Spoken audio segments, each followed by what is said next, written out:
کوئی آدمی دور ہے اور کوئی ساتھی جا رہا ہے اس کے پاس ملنے کے لیے تو اس کو سلام کہلوانا یہ بھی مشروع ہے کہ بھئی میرا سلام فلاں کو پہنچا دینا، میرا سلام فلاں سے کہہ دینا، یہ بھی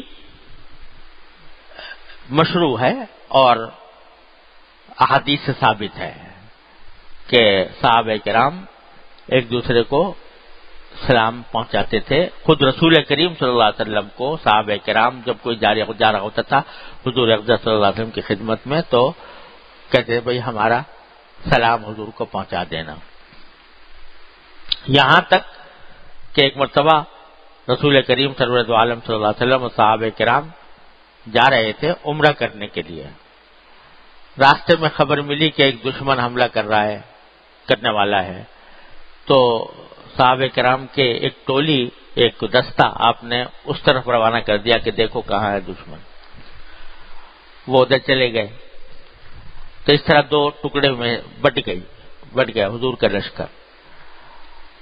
تو جب وہاں سے وہ واپس آئے تو پہلے سے ایک صحابی تھے ابو قتادہ رضی اللہ تعالیٰ عنہ، وہ دوسروں سے پہلے جا کر حضور اقدس صلی اللہ علیہ وسلم سے ملے اور باقی لوگ پیچھے آ رہے تھے، وہ بھی حضور سے ملنے والے تھے لیکن ابھی ملنے والے ہیں، لیکن ان دوسرے جو پیچھے رہ گئے تھے انہوں نے ابو قتادہ رضی اللہ تعالیٰ سے کہا کہ بھئی ہمارا جب جاؤ گے آپ پہلے پہنچ رہے ہو حضور اقدس صلی اللہ علیہ وسلم کی خدمت میں، تو جب پہنچو تو ہمارا سلام حضور اقدس صلی اللہ علیہ وسلم کو پہنچا دینا.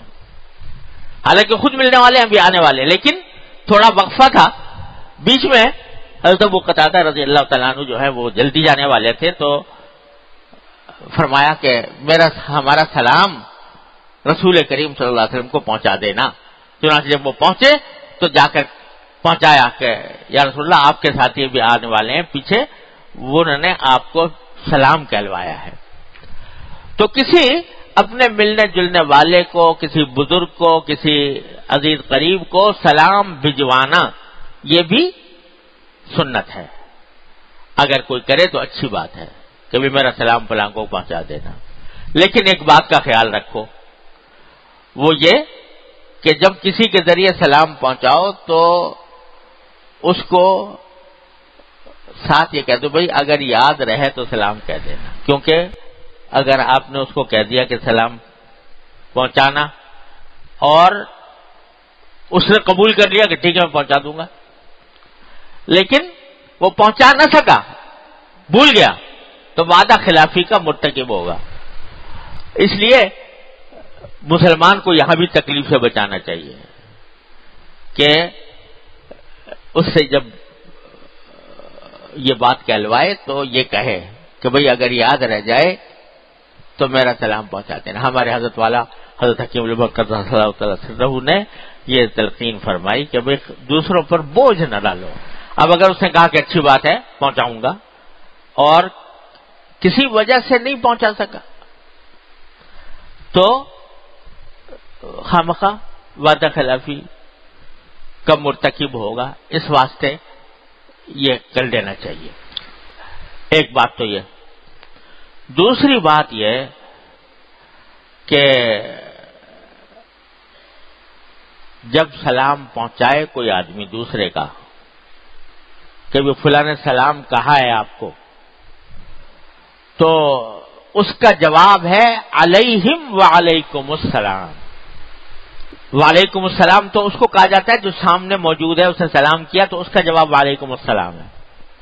لیکن کوئی دوسرا جب پہنچا رہا ہے کہ فلاں نے آپ کو سلام کہا ہے تو اس کا جواب ہے علیہم وعلیکم السلام، علیہم وعلیکم السلام. دیکھو یہاں پر بھی شریعت نے اور سنت نے کیسی رعایت رکھی ہے کہ جواب یہ دیا جا رہا ہے کہ جس نے سلام پہنچایا ہے اس پر بھی سلامتی ہو اور تم جو سلام اس کا لے کر آئے ہو تمہارے اوپر بھی سلامتی ہو.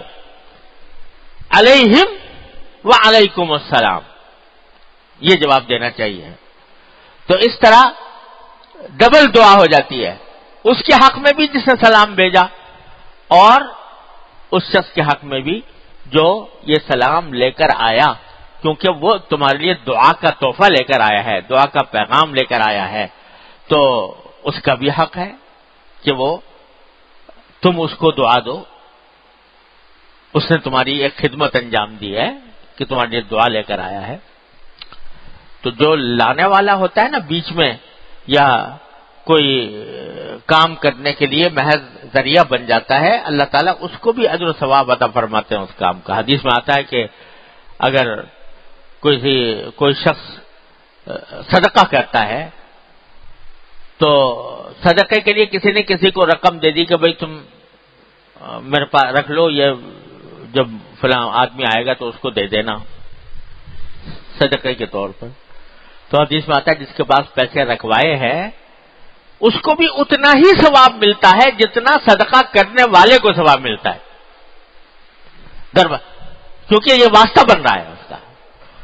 تو یہ سلام پہنچانے والا یہ واسطہ بن رہا ہے تمہارے لیے ایک دعا کا، تو اللہ تبارک و تعالیٰ نے اس کا بھی اجر رکھا ہے اور تمہاری طرف سے اس کو بھی دعا ملنی چاہیے. لہذا علیہم وعلیکم السلام، یہ جواب ہے اس کا اس صورت میں. تو جب یہ کوئی سلام لے کر آئے تو اس طرح کہنا چاہیے.